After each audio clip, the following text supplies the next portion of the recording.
La gestion du comité Nanga du cycle électoral 2012-2019 était au centre des échanges ce jeudi 1er avril entre le président de la Chambre basse du Parlement et les présidents de la CENI. En sit-in devant les installations de la Synco ce jeudi 1er avril, une délégation de la communauté islamique au Congo proteste contre Abdallah Mangala, ancien représentant légal de la Comico du côté de Youssouf Djiboun de l'FCC série derrière la crise qui secoue la dite communauté. Et puis il s'est déclaré incompétent ce jeudi 1er avril de juger la commissaire supérieure adjointe Karine Lokesso. Il s'agit du tribunal militaire de garnison de Kinshasa Matete. Restez branchés pour le développement de ce titre. Le plaisir est pour moi de vous présenter ce journal sur la chaîne de l'éducation. Madame, Messieurs, bienvenue. Le Premier ministre Samalou Konde Kingi a reçu ce jeudi 1er avril 2021 tour à tour le directeur pays de la Banque mondiale, le directeur général de la SNEL et l'ambassadeur de Suisse en République démocratique du Congo. Suivez les tour à tour. Nous avons discuté du partenariat en cours entre la République démocratique du Congo et la Banque mondiale. Du portefeuille existant des projets, des priorités du futur gouvernement et de la manière dont la Banque mondiale peut accompagner ces nouvelles priorités. Nous sommes revenus bien entendu sur les secteurs sociaux, puisque c'est une des priorités du chef de l'État. Vous savez qu'on appuie déjà la gratuité de l'enseignement dans le secteur primaire. On est revenu bien entendu sur la question de la stabilisation de l'Est, où on devrait pouvoir contribuer avec un nouveau projet de stabilisation qui va venir en aide aux communautés dans les endroits où les ex-combattants se démobilisent. Et puis bien entendu, on a abordé la question très importante de la gouvernance et des discussions qui ont commencé sur un possible programme avec le fonds et un possible accompagnement de la Banque mondiale à ce programme.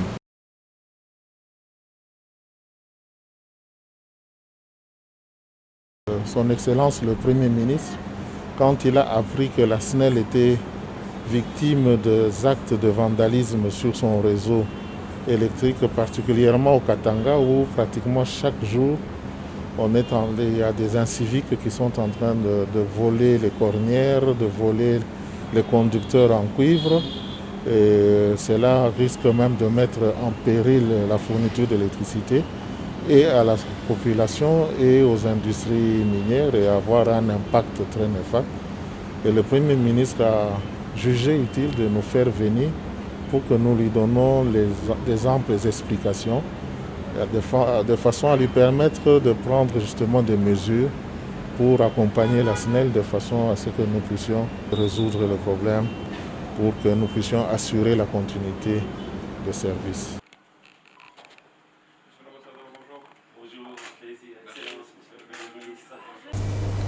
Je l'ai dit dans les titres, le président de l'Assemblée nationale, Christophe Mbosokodi, a échangé avec le président de la Commission électorale nationale indépendante, Corneille Nanga. Ces derniers ont échangé sur la gestion du comité Nanga du cycle électoral 2012-2019. Suivez Corneille Nanga.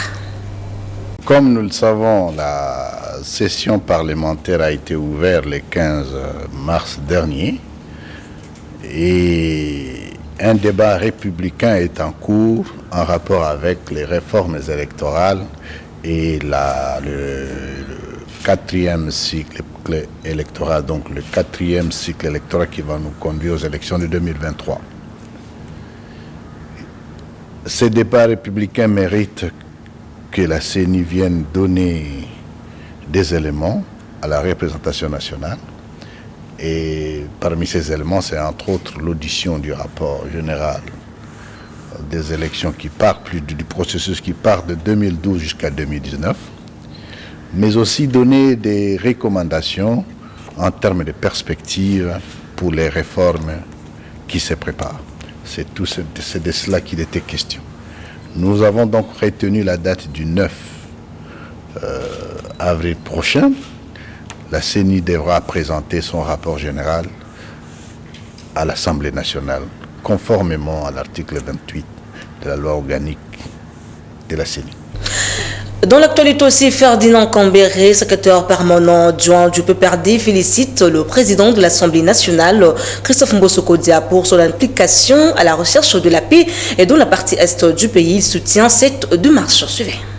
Les gens seront peut-être étonnés que pour la première fois, je sois parmi ceux qui les félicitent pour ces messages-là, qui a interpellé les consciences des uns et des autres, surtout touché ceux-là qui sont auprès de la population en train de demander les votes pendant la campagne, mais qui, malheureusement, après les élections, cette population se perd parce qu'elle continue en même temps à être victime des massacres, des tueries, de l'insécurité, alors que des élus ont été envoyés. Je crois que c'était un message fort.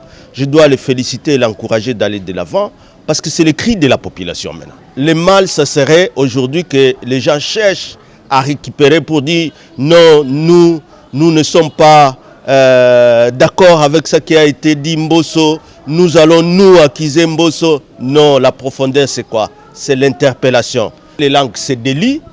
C'était d'abord l'honorable Ayobangira, hier c'était Mbosso qui nous a interpellés parce que moi je suis aussi du Grand Kivu, qui nous a interpellés et l'effort est là de se mettre ensemble comme le faut tous les autres des autres provinces. Chaque fois qu'il y a un problème, pourquoi ne pas se mettre ensemble et avoir un même langage devant un drame, devant ces massacres odieux que personne ne supporte.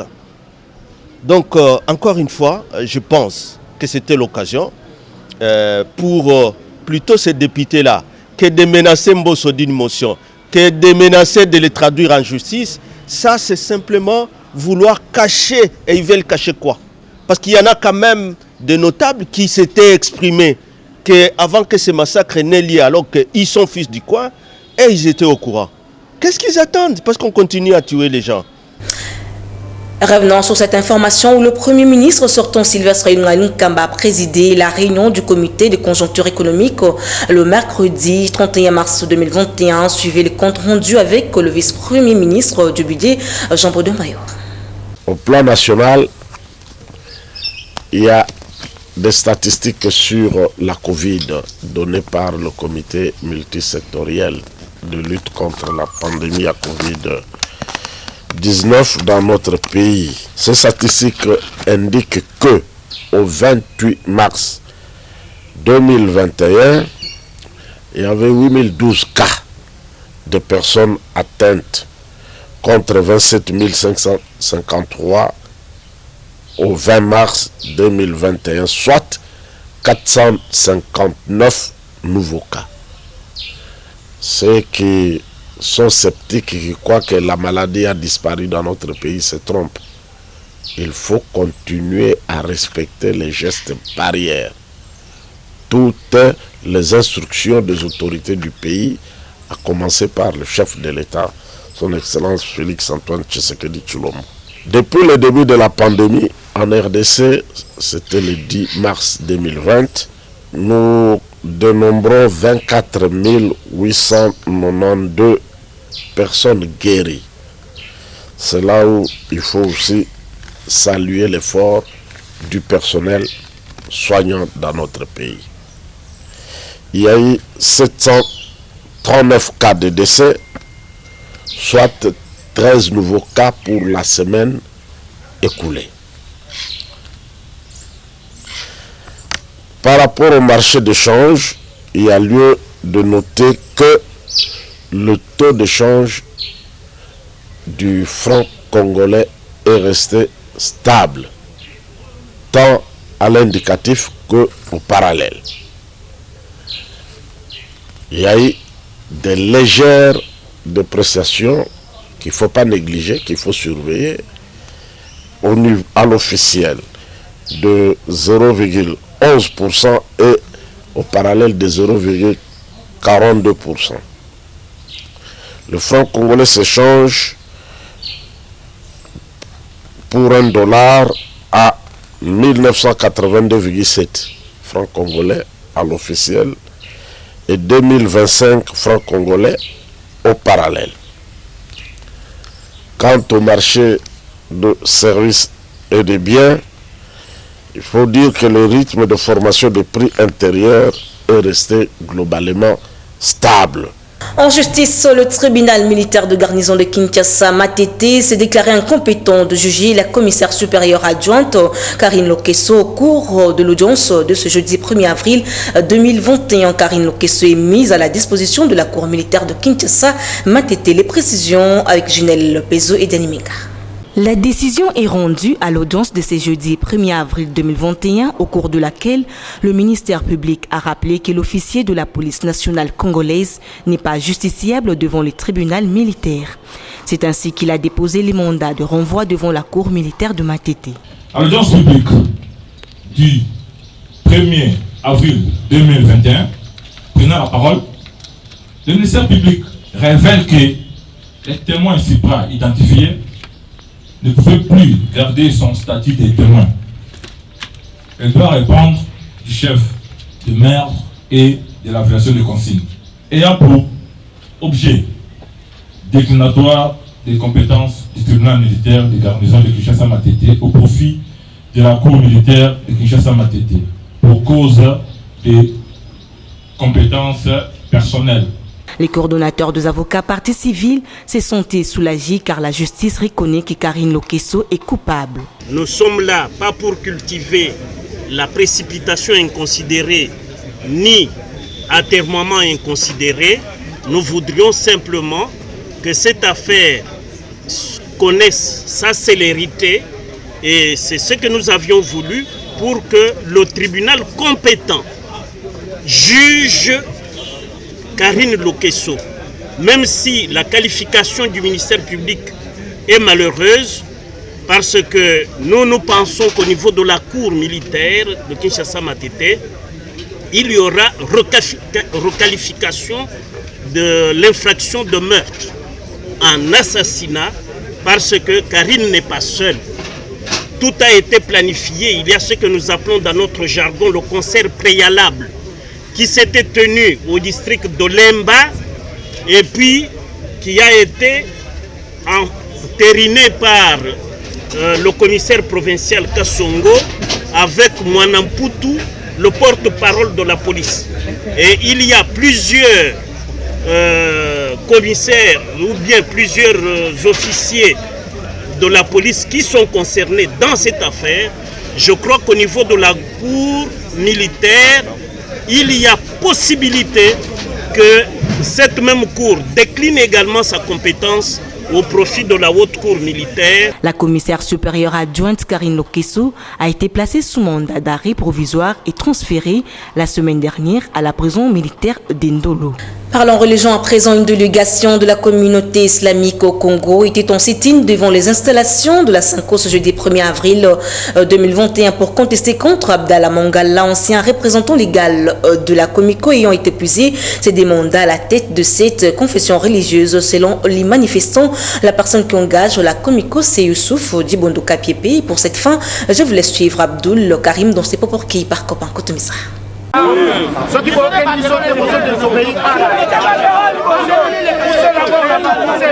Notre inquiétude et désapprobation par rapport à tout ce qui se passe au sein des strictes confessions religieuses.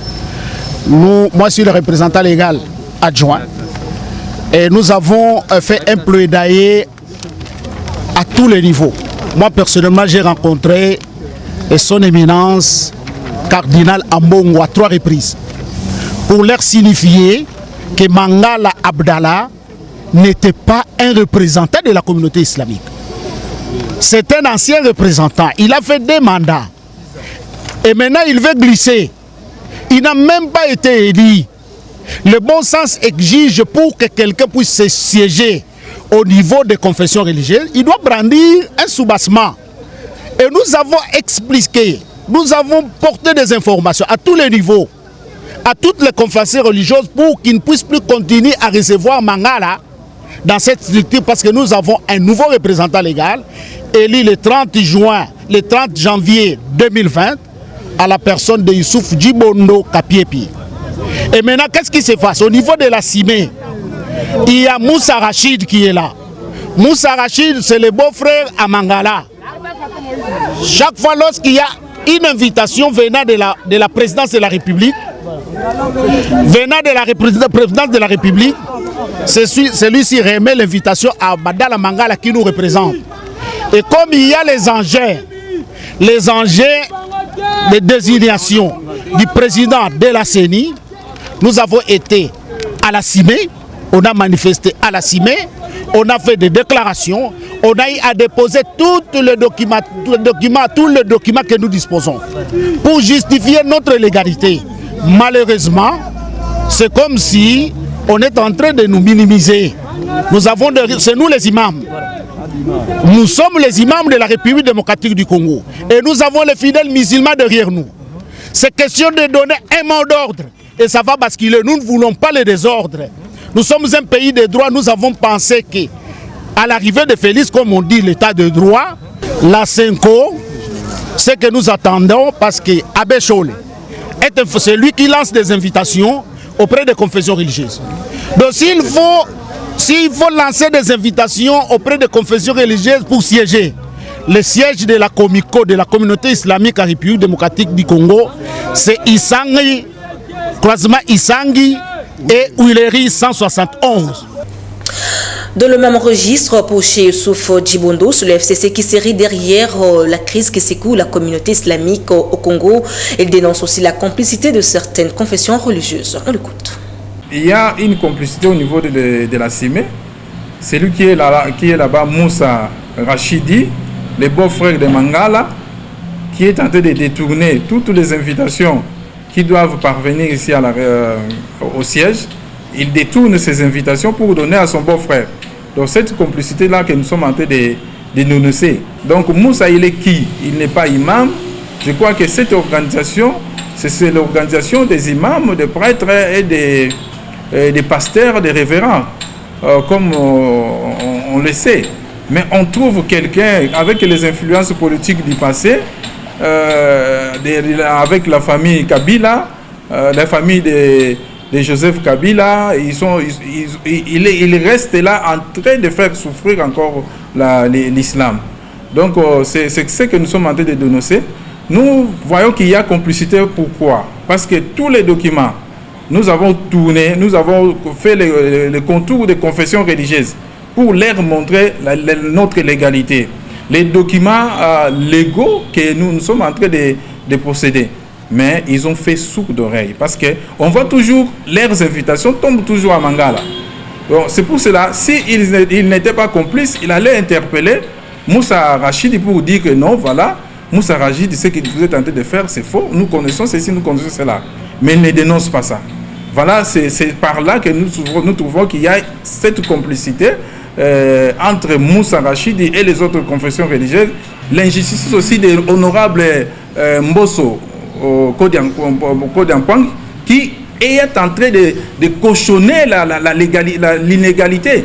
Il est en train de cautionner l'illégalité parce que lorsqu'il nous a invités, il nous a promis qu'il va passer au siège de musulmans. Nous sommes au siège, toute la galerie était là pour le recevoir. Même ces gens de sécurité, même les journalistes étaient là. En dernière minute, il dit qu'il a changé l'option. Il va me remettre ça un autre jour. Les soirs, au niveau des réseaux sociaux, on a suivi qu'il a dit qu'il n'a pas trouvé les correspondants attitrés ou les responsables attitrés pour parler avec lui. Nous croyons qu'il peut-être il allait changer. Il nous a donné l'invitation au niveau de l'hôtel du fleuve. On était parti là-bas. On lui a exhibé tous les documents possibles que nous possédons dans notre légalité. Mais Honorable n'a pas changé d'avis. On a vu encore Honorable recevoir Mangala et Moussa Rachidi. Voilà cette complicité. Et puis la problématique de la sortie du gouvernement Sama Lukonde n'a continue pas moins à susciter des débats et commentaires au sein de la classe politique congolaise. Pour Willy Leibo, le Premier ministre Jean-Michel Sama Lukonde ne doit pas céder aux caprices des hommes politiques. Ce cadre de l'UNC s'est dit par ailleurs confiant en ce qui concerne la tenue des élections en 2021. Suivez Willy Leibo, micro de Sarah Kindela et Delphin Tundula.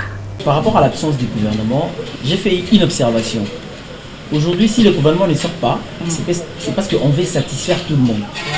On veut satisfaire tout le monde, tous ceux qui ont participé à l'éclaboussement du FCC, pour que chacun d'eux qui a porté sa pierre pour que cela soit réalisé, ceux qui m'a capté ces allélos, c'est parce que le gouvernement au Ekobima, et vous avez vraiment légitimité pour la nini, ils ont la forme juridique de mon côté. Selon notre constitution, le gouvernement, ils ont pas, soit le président a gagné l'élection, a eu majorité dans le Parlement, a nommé premier ministre et issu à majorité parlementaire, a ça le gouvernement. Soit le président a gagné l'élection, a la majorité. Mais à Sali, Alliance Nabaninga ou la majorité, c'était l'issue, c'était la raison pour laquelle on a eu le FCC qui avait la majorité et le cash. Soit un gouvernement qu'on appelle le gouvernement de la cohabitation. C'est-à-dire le président reste avec sa présidence, ceux qui ont de la majorité composent le gouvernement. Mais aujourd'hui, au regard de ce qui se voit aujourd'hui, le gouvernement Samaloukonde n'est ni dans la majorité parlementaire que le président peut obtenir au début de sa législature, n'est ni dans la coalition ensemble avec ceux qui ont la majorité et n'est ni dans la cohabitation. Donc ce gouvernement ne se retrouve nulle part. Raison que chaque personne puisse avoir ses caprices et aussi longtemps le Premier ministre cherche à plaire tout le monde. La raison du retard du gouvernement, on a dit que c'était le genre du FCC qui bloquait, après on a dit que c'était Moïse qui bloquait, après on a dit qu'on attend les femmes. Combien même les femmes ont leurs droits, le Premier ministre doit se soumettre au président de la République qui est son chef direct. Il ne doit pas se plier à des caprices des différentes parties. Ça sera pas une bonne chose et c'est pourquoi le gouvernement tarde. Quand on a voulu qu'il puisse avoir recensement, il a quitté donc il y a une élection.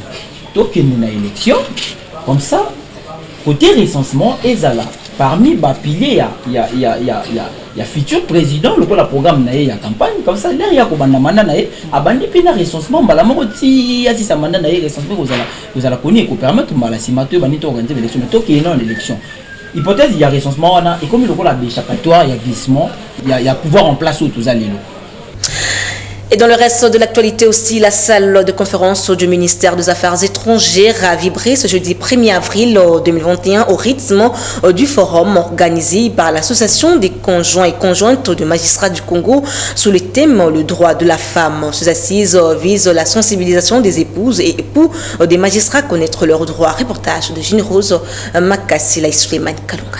Dans les soucis de prévaloir leurs droits, les femmes des magistrats réunies dans l'association des conjointes et conjoints des magistrats du Congo se sont toutes rencontrées au forum ouvert ce jeudi 1er avril dans la salle du ministère des Affaires étrangères.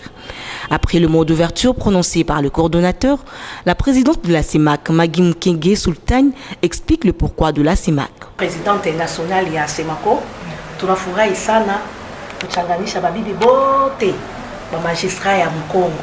Babibi banatoka Lubumbashi, banatoka Mbujimai, banatoka Mbandaka, banatoka par-ci par-là. Tunafurahi leo kubachanganisha chez bote tuko muisale hii.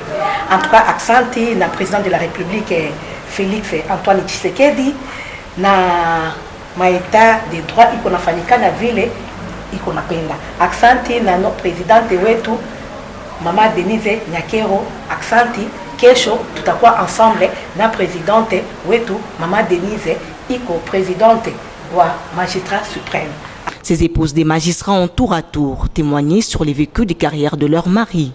Au sortir, la présidente de la CEMAC et quelques conjointes de magistrats sont revenues sur quelques détails tout en promettant l'arrivée de la première dame, Denise Nyakero Tshisekedi. Oui, nous devons être là de soutenir pour que le travail se passe quand même dans de meilleures conditions.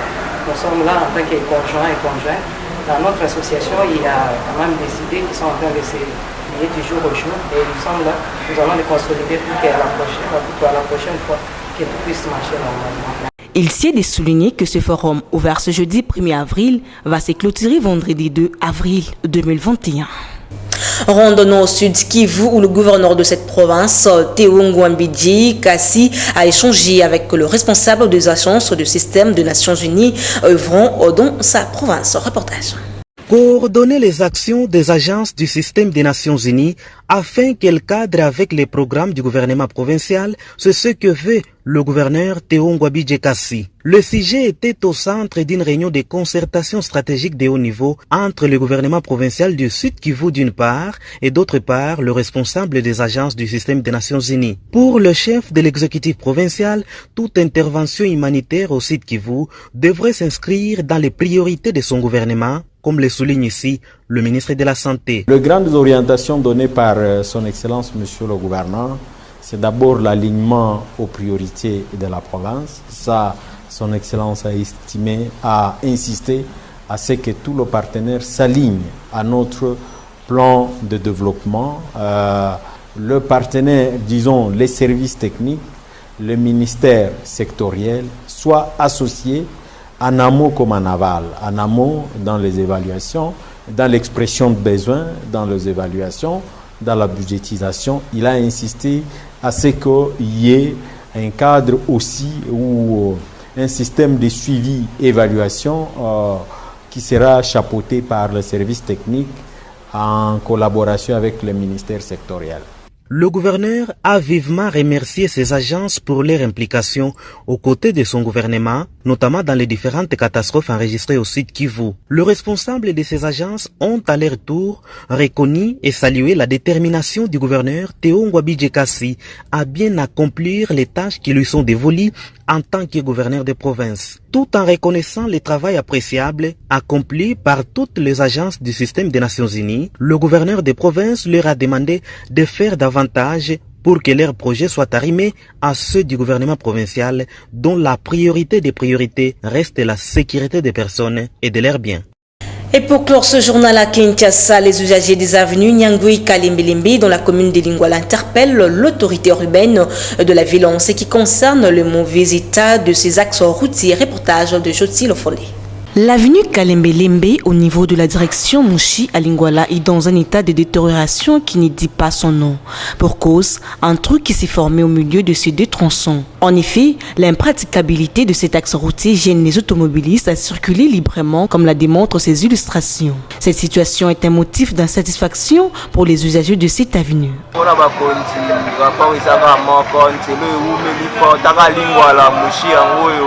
nzela opende umeli po tala dege ville penda yango ka pembeni awa po adalingwala bombe yango meta dege koto ebebeli salite makasi yango tosengaka na gouverneur de la ville ayaka kabongisela biso Kalembelembe a ebebi makasi nzela ebebi donc soki mbula ebeti awa donc mabulu oyo ebombaka mai ebele awa esalaka salite donc awa tosala bato oyo basala mwa billet mwa mbongo ezali basala de toutes les façons babongisa nzela oyo esa ya kobeba bamituka kodinda awa bamoto kodinda awa babongisa abo eza salite. Ensuite, dans la même partie, l'avenue Nyangui qui supporte l'essentiel des véhicules qui desservent l'essentiel des étudiants de différents établissements se trouvant sur l'avenue de la Libération ex-24 novembre est coupée en deux dans son croisement avec la direction communément appelée Koutou.